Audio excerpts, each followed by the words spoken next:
स्वागत है आपका असोनी क्लासेज में। आज हम लोग प्रश्नावली 1 के बी के लिए जो थ्योरी पढ़ने जा रहे हैं, ठीक है। इस थ्योरी की शुरुआत होती है अंकगणित के मूलभूत प्रमेय से। अंकगणित के मूलभूत प्रमेय को समझने के लिए आपको दो चीज़ें समझनी होंगी जो अपने पिछली क्लास में ज़रूर पढ़ा होगा। नहीं पढ़ा है तब भी ज़्यादा टेंशन लेने वाली बात नहीं है। एक है अभाज्य संख्या और दूसरी है यौगिक संख्या। ये दोनों संख्याएं आप पढ़े होंगे ज़रूर। हम एक बार आपको इसका रिवीजन करा दे रहे हैं, ठीक है, ताकि आगे की चीज़ों को समझने में आपको ज़्यादा परेशानी नहीं हो, ठीक। अभाज्य संख्या क्या है? तो वैसे संख्या जिसका सिर्फ 2 गुणनखंड हो, वैसा संख्या जिसका सिर्फ 2 गुणनखंड हो वही अभाज्य संख्या है। उदाहरण के लिए हम लें तो देखिए आप 2 का एक गुणनखंड 1 होता है, दूसरा गुणनखंड 2 होता है। बाद बाकी अब इसका कोई भी तीसरा कोई गुणनखंड नहीं दिख रहा है।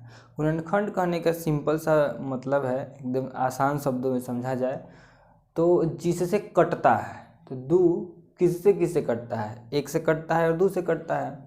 ठीक इसी तरह अगर हम 3 को देखें तो 3 1 से कटता है और 3 से कटता है। तो 1 3 का गुणनखंड है और 3 भी 3 का गुणनखंड है। 4 को आप देखें तो 1 से कटता है, 2 से कटता है और 4 से कटता है, ठीक है। और भी कुछ एग्जाम्पल्स देख लीजिए, उसके बाद में सारी बातें आपको क्लियर हो जाएंगी। 1 से कटता है, 5 से कटता है। 6 को कहा जाए तो 1 से कटता है, 2 से कटता है, 3 से कटता है और 6 से कटता है। तो देखिए वैसा अभाज्य संख्या क्या था कि वैसा संख्या जिसका सिर्फ 2 गुणनखंड हो वह अभाज्य है, और वैसा संख्या जिसका कम से कम 3 गुणनखंड हो वह यौगिक संख्या है। तो आप इस 2 के बारे में क्या कहेंगे कि यह अभाज्य संख्या है। क्यों? क्योंकि इसका सिर्फ 2 ही गुणनखंड है। ठीक इसी तरह इस 3 के बारे में आप क्या कहेंगे कि यह भी है अभाज्य संख्या ही है, क्योंकि इसका सिर्फ 2 गुणनखंड ही हैं जो 1 और 3 है। बट इस 4 के बारे में आप क्या कहेंगे? आप ज़रूर कहेंगे कि चूँकि इसका 2 से ज़्यादा गुणनखंड है इसलिए यह कौन सी संख्या है? यौगिक संख्या है। ठीक इसी तरह 5 को हम अभाज्य कहेंगे और 6 को क्या कहेंगे बाबू? 6 को यौगिक कहेंगे। बात समझ में आ रही है आपको? वेरी गुड, ठीक है। अभाज्य संख्या और यौगिक संख्या। अभाज्य संख्या को रूढ़ संख्या भी कहा जाता है। याद रखिएगा, अभाज्य संख्या को रूढ़ संख्या भी कहा जाता है। तो ये आपको अभाज्य संख्या यौगिक संख्या समझ में आया। अब हमसे पूछे कि बताइए 8 अभाज्य संख्या है या फिर यौगिक संख्या है, तो आप क्या करेंगे? 8 का गुणनखंड देखेंगे तो 1 है, 2 है, 4 है और 8 है, मतलब कि यह यौगिक संख्या है, अभाज्य संख्या नहीं है। चलिए, तो अभाज्य और यौगिक समझ गए। एक और संख्या आप समझिए जिसको बोलते हैं हम लोग सह अभाज्य संख्या। क्या? सह अभाज्य संख्या।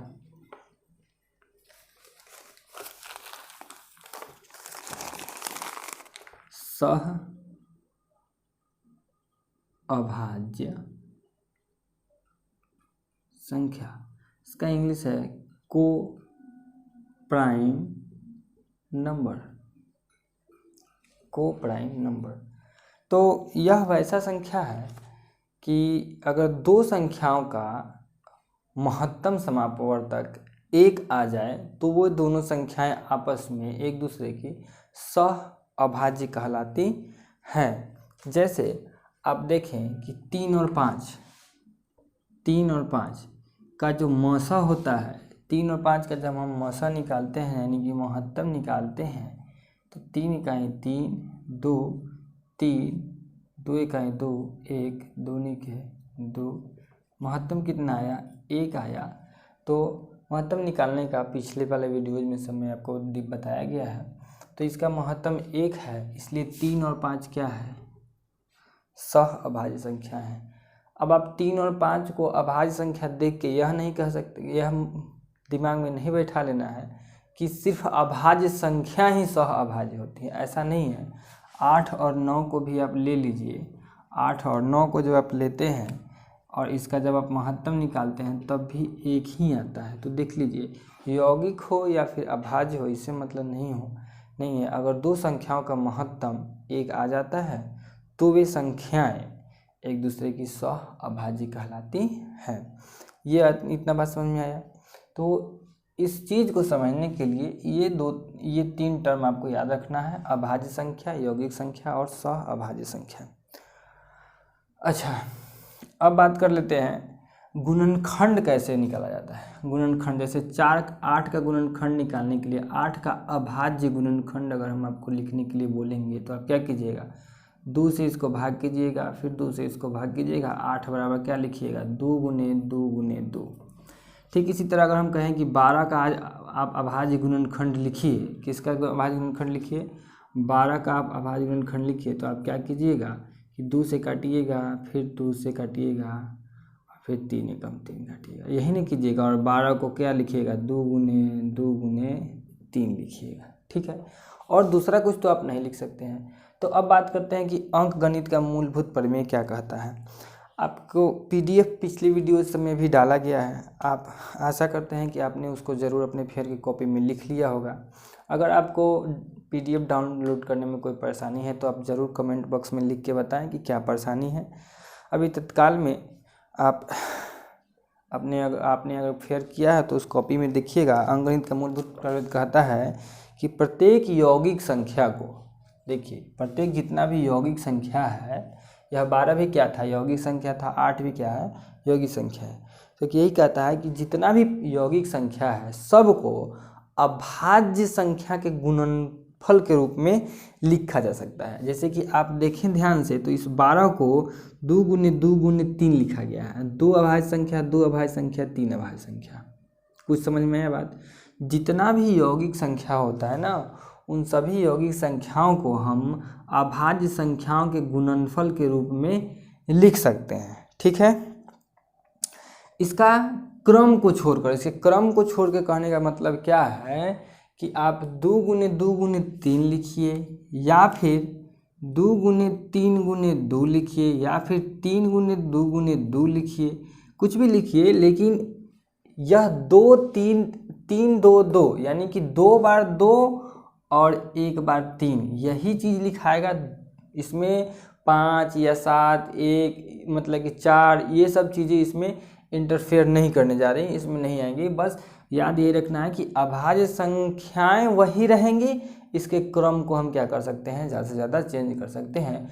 तो अंकगणित का मूलभूत प्रमेय यही कहता है कि प्रत्येक यौगिक संख्या को अभाज्य संख्याओं के गुणनफल के रूप में लिखा जा सकता है, सिर्फ गुणनफल के क्रम को छोड़कर, इसके क्रम को छोड़ करके बाद बाकी हम इसको लिख सकते हैं किसके रूप में, अभाज्य गुणनखंड के रूप में।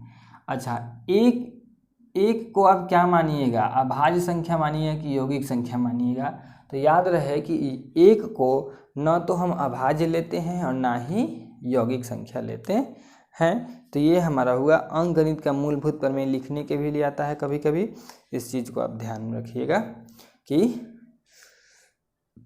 अंकगणित का मूलभूत प्रमेय क्या है। अब चलिए इस अंकगणित के मूलभूत प्रमेय का उपयोग करके, यूज करके हम लोग HCF और LCM निकालेंगे। क्या निकालेंगे, HCF और LCM यानी कि लघुत्तम महत्तम, ये दो चीज़ें हम लोग निकालना सीखेंगे। देखिए एकदम इजी चीज़ है। सबसे पहले आपको गुणनखंड निकालने आना चाहिए। जैसे कि एक एग्जाम्पल हम लेते हैं, ठीक है, एग्जाम्पल लेते हैं, आपके क्वेश्चन से ही ले लेते हैं ताकि फिर हमको एक क्वेश्चन तो कम से कम हो गया रहेगा ना। जैसे कि 48 और 30 का हमको महत्तम निकालना है, ठीक है, और लघुत्तम भी निकालना है। तो सबसे पहले हम क्या करेंगे कि 48 और 30 का अभाज्य गुणनखंड करेंगे। चलिए अभाज्य गुणनखंड करते हैं। 2 से 24 बार में, 2 से 12 बार में, 2 से 6 बार में और 2 से 3 बार में। 1 2 3 4 बार 2 है और 1 बार 3 है। 1 2 3 4 बार 2 है, 1 बार 3 है। 30 का भी अभाज्य गुणनखंड कर लेते हैं। 2 से 15, 3 से 5 हुआ। चलिए 2 गुने 3 गुने 5 और मौसा 48, 30 लौसा 48, 30। अब जो बताने जा रहे हैं उस बात को बहुत ही गौर से सुनिएगा। महत्तम में क्या करना है कि जो अभाज्य गुणनखंड आया, महत्तम में क्या करना है कि जो अभाज्य गुणनखंड आ रहा है ना, उसमें सबसे कम बार जो संख्या दोनों में हो उसी को आपको ढूंढना है। क्या बोले? सबसे कम बार जो संख्या दोनों में हो उसको ढूंढिए। पहले देखिए 2 इसमें भी है और 2 इसमें भी है, तो 2 कितना बार है इसमें? 4 बार है। 2 कितना बार है इसमें? 1 बार है। तो 1 बार वाला को लिखेंगे। कितना बार वाला को लिखेंगे?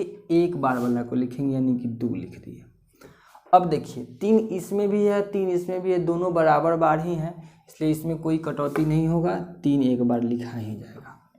अब देखिए 5 इसमें 1 बार है, इसमें 1 बार भी नहीं है, तो जो दोनों में नहीं हो उसको छोड़ देना है। जो दोनों में नहीं हो उसको छोड़ देना हो, और जो दोनों में हो और सबसे कम बार हो उसी को लिखना है महत्तम के लिए। तो महत्तम हमारा कितना हो गया? ये 2 तिहाई के 6 हो गया। लघुत्तम में एकदम उल्टा बात है, जो सबसे ज़्यादा बार हो वो तो लिखाएगा ही लिखाएगा, और जो कोनो एको गो मो हो उसको भी लिख देना है। जैसे इसमें 4 बार 2 है, इसमें 1 बार 2 है, तो 4 बार वाला को लिखेंगे। 1 2 3 4 बार वाला को लिखेंगे। 3 दोनों में एक ही बार है तो 3 लिखा जाएगा। और देखिए इनमें 5 है, इनमें 5 नहीं है, तो जो नहीं रहे दोनों में उसको भी लिख लेना है, यानी कि इसको भी ऐसे 5 को भी लिख देना है। 2 दूनी 4 दूनी 8 दूनी 16 5 80 तिहाई के 240। बात समझ में? फिर से एक बार सुनिए। महत्तम में क्या करना है कि जो दोनों में हो और सबसे कम बार हो वही लिखाएगा। इसमें 2 4 बार था, इसमें 2 1 बार था, तो 1 के बार वाला 2 लिखे। दोनों में 3 एक ही बार है, अगर इसमें 2 बार 3 रहता, इसमें 1 बार 3 रहता तो 1 के बार वाला लिखा था, लेकिन अभी दोनों में एक ही बार है तो छोड़ेंगे नहीं, 1 बार 3 लिखा जाएगा। और देखिए इसमें 5 है, इसमें 5 नहीं है, तो 5 छूट जाएगा। महत्तम वाले में क्या करना है? छोड़ देना है, लेकिन लघुत्तम वाले में छोड़ना नहीं है। जो दोनों में है सबसे ज़्यादा बार वो तो लिखना ही है। जैसे इसमें 4 बार है, इसमें 1 बार है, तो 4 बार वाला लिखें। दोनों में कई बार 3 है तो 3 को 1 बार लिख लिए। और इसमें 5 था, इसमें 5 नहीं था, फिर भी 5 को क्या कर दिए? लिख दिए गुना करके। ये तरीका है अभाज्य गुणनखंड विधि से। यार इसको इससे भी कर सकते हैं कि अंकगणित के मूलभूत प्रमेय का प्रयोग करके, अंकगणित के मूलभूत प्रमेय का प्रयोग करके कैसे हम लोग महत्तम लघुत्तम निकाल लेते हैं, इस चीज़ को हम इसमें आपको बताए हैं। ठीक है। अब क्या है कि हम देखेंगे कि एक फॉर्मूला है, उस चीज़ को आपको याद रखना है कि 2 संख्याओं के लिए ही सिर्फ लागू है कि लौसा ए बी गुने मौसा ए बी बराबर होता है ए गुने बी, लेकिन सिर्फ 2 संख्या के लिए ही है। इसी पर न चेक कर देते हैं। लघुत्तम ऑफ 48, एलसीएम यहाँ पर लिख देते हैं। LCM of 48 and 30 multiply HCF of 48 and 30, जितना आएगा उतना ही 48 और 30 को मल्टीप्लाई करके आएगा। चलिए चेक करते हैं। एलसीएम कितना आया था? 240 आया था। एलसीएम कितना आया था लघुत्तम ये दोनों का? 240। HCF कितना आया था? 6 आया था। दोनों को गुना कीजिए तो कितना हो जाएगा? 24 6 144, यानी कि 1440 हुआ। हाई दोनों को भी गुना कीजिए तो 48 गुने 30 कीजिएगा, कितना हो जाएगा? 0 8 के 24 के 4 4 12 2 14 1440। याद यही रखना है कि जो लघुत्तम लौसा ए बी गुने मौसा ए बी जो होता है ना, ए गुने बी होता है। अब इसका यूज क्या होता है? इसका यूज होता है कि 1 2 3 संख्याएं हैं, 3 चीज़ें हैं, 3 चीज़ों में से 2 चीज़ आपको दिया रहेगा और तीसरा निकालने के लिए कहेगा, जिस पर हम लोग क्वेश्चन आगे देखेंगे। तो ये आपका प्रश्नावली 1 के बी के लिए हमने आपको थ्योरी बता दिया। जब आप नेक्स्ट वीडियो में आएंगे तो आपको प्रश्नावली 1 के बी का क्वेश्चन सॉल्व कराएंगे। और अगर पढ़ाई अच्छा लग रहा हो तो बाकी अपने दोस्तों के साथ में भी, अपने जान पहचान के लोगों के साथ में इस चैनल को ज़रूर शेयर करें। मिलते हैं आपसे नेक्स्ट वीडियो में।